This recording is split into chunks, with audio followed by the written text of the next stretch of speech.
Have you ever drank your own urine? I haven't, but I have a good story for it. Go ahead. I was in the Northwest Territories, and I actually told this story in front of a theater and got a lot of chuckles. And this kid was, I hired this kid a few years ago.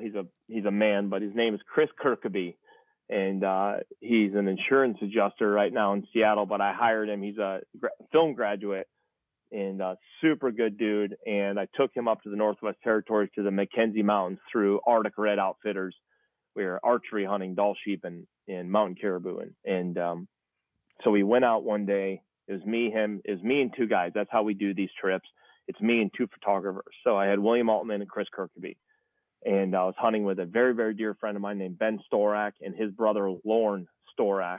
And absolute mountain men, unbelievable horsemen, unbelievable, just as brass tacks as it comes as to be in this species. And so it was the five of us. And in camp that morning, I always get up early. I'm an early riser, so I was up early. I was just kind of messing around in camp, getting my gear together, and I started glassing. And I saw what looked like ants coming over the hill, and I glassed. I got my spine to about it. It turns out it was a line of bulls of mountain caribou, and they're way up at the tip of the top. And so when I saw Ben, he was out wrangling the horses, and I said, "Hey man, I saw some bulls up here," and he said, "Any good ones?" And I said, "No, nothing looked like it was a massive, but."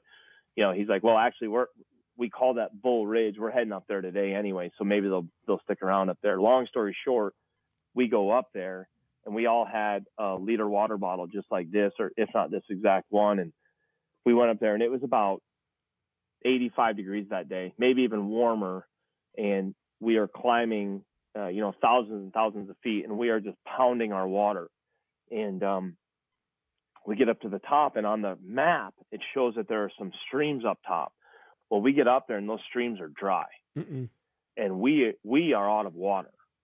And so we hike, we find this big bull, and we kind of get on him, and it takes us a couple hours to get into position to shoot him at 62 yards. And I went through target panic for a couple of years shooting my bow.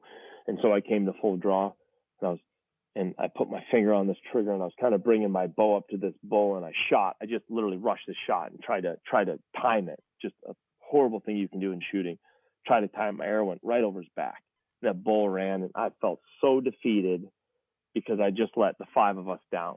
I let myself down, but I really let these four other gentlemen that are working just as hard, if not harder than I am, down.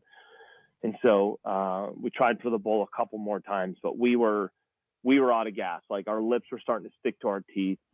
Our tongues had nothing. They're really, really sticky, and everyone's just there's no talking.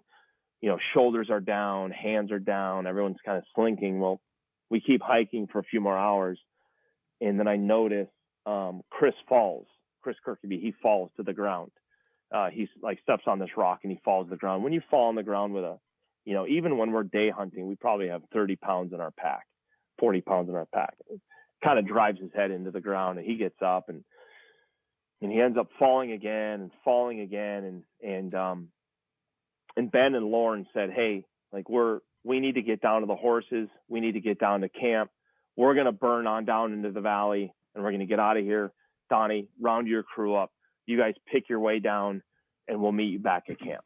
And I hunted with these guys in the wilderness many, many times. They would generally not leave a client, but they knew we'd back up with them.